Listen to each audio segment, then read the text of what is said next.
De Maïmonide, le guide des égarés, première partie, chapitre 61.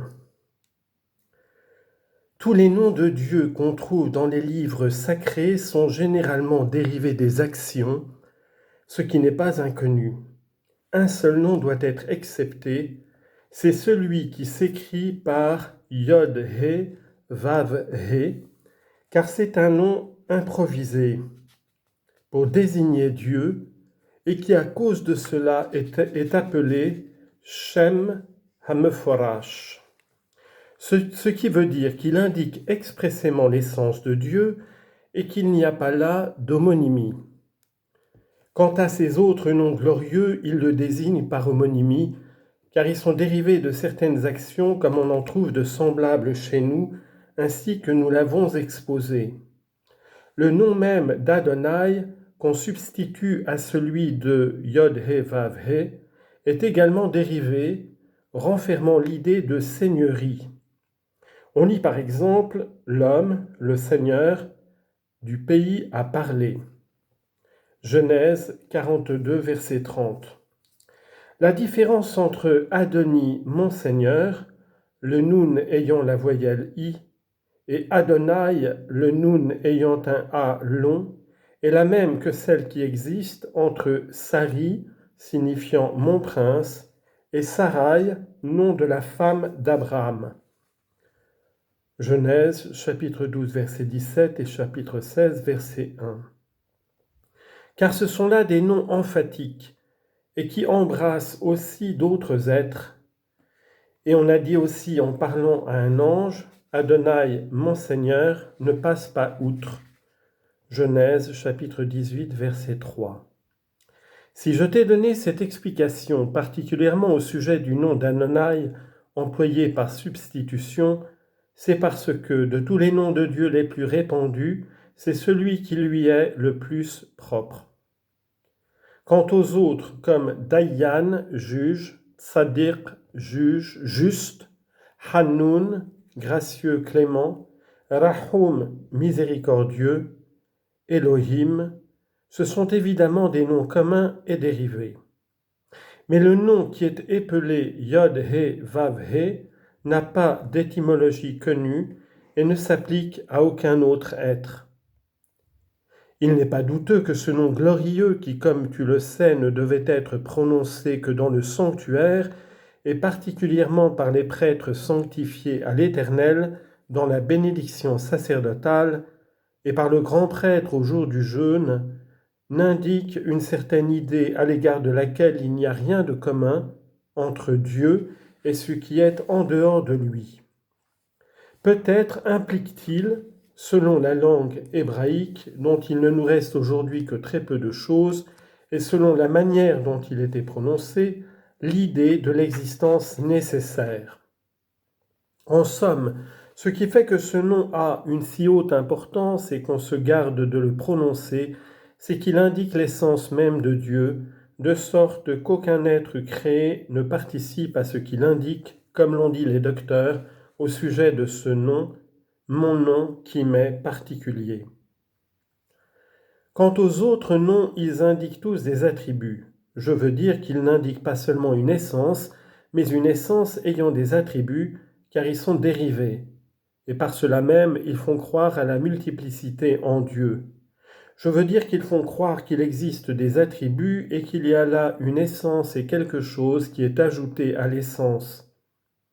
En effet, c'est là la signification de tout nom dérivé, car il indique une certaine idée et un sujet non exprimé auquel se joint cette idée. Or, comme il a été démontré que Dieu n'est point un sujet auquel certaines idées soient venues se joindre, on sait que les noms dérivés sont donnés à Dieu soit pour lui attribuer l'action, soit pour nous amener à reconnaître sa perfection.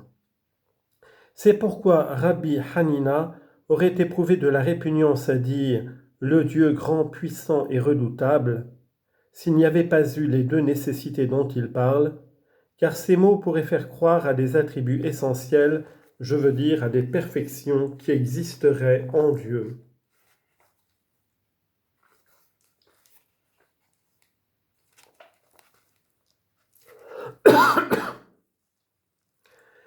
Ces noms de Dieu dérivés de ses actions s'étant multipliés, faisaient croire à certains hommes qu'il avait des attributs nombreux, aussi nombreux que les actions dont ils sont dérivés. C'est pourquoi on a prédit que les hommes parviendront à une perception qui fera cesser pour eux cette erreur, et on a dit, en ce jour-là l'Éternel sera un, et son nom sera un. Zacharie chapitre 14, verset 9. C'est-à-dire, de même qu'il est un, de même il sera invoqué alors sous un seul nom, celui qui indique uniquement l'essence de Dieu, et ce ne sera pas un nom dérivé. Dans les Pirkei Rabbi Eliezer, chapitre 3, on lit « Avant la création du monde, il n'y avait que le Très Saint et son nom seul. » Remarque bien, comme il dit clairement, que ces noms dérivés ne sont tous nés qu'après la naissance du monde. Et cela est vrai, car ce sont tous des noms qui ont été établis par rapport aux actions de Dieu, qu'on trouve dans l'univers. Mais si l'on considère son essence dénuée et dépouillée de toute action, il n'a absolument aucun nom dérivé, mais un seul nom improvisé pour indiquer son essence.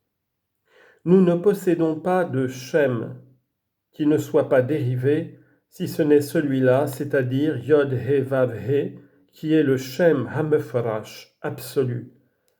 Il ne faut pas croire autre chose, ni donner accès dans ton esprit à la folie de ceux qui écrivent les Kamioth, c'est-à-dire les amulettes, et à ce que tu entendras d'eux ou que tu liras dans leurs écrits insensés, en fait de noms qu'ils forgent, sans offrir un sens quelconque, les appelant Shemot, noms sacrés, et prétendant qu'ils exigent de la sainteté et de la pureté et qu'ils opèrent des miracles.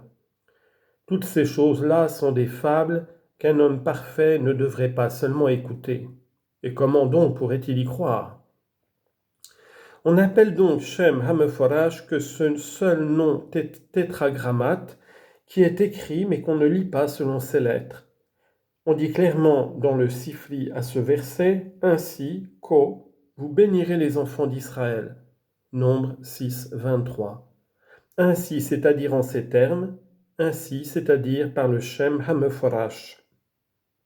On y dit également, dans la ville sainte, on prononce ce nom tel qu'il est écrit, dans la province par le nom substitué. Et dans le Talmud, il est dit, ainsi, veut dire, par le Shem Hameforash. Si doutant encore tu demandais, est-ce réellement par le Shem Hameforash ou seulement par le nom qui lui est substitué, il y aurait pour te renseigner ces mots, et ils mettront mon nom, verset 27, c'est-à-dire le nom qui m'est particulier. Il est donc clair que le Shem Hameforash est ce nom tétragrammate et que c'est lui seul qui indique l'essence de Dieu sans association d'aucune autre idée. C'est pourquoi on a dit à son égard « celui qui m'est particulier ». Dans le chapitre suivant, je t'exposerai ce qui a amené les hommes à ces croyances relatives au Shemot, ou nom mystérieux. Je t'expliquerai le fond de cette question et je t'en soulèverai le voile, afin qu'il ne reste point d'obscurité à cet égard, à moins que tu ne veuilles t'abuser toi-même.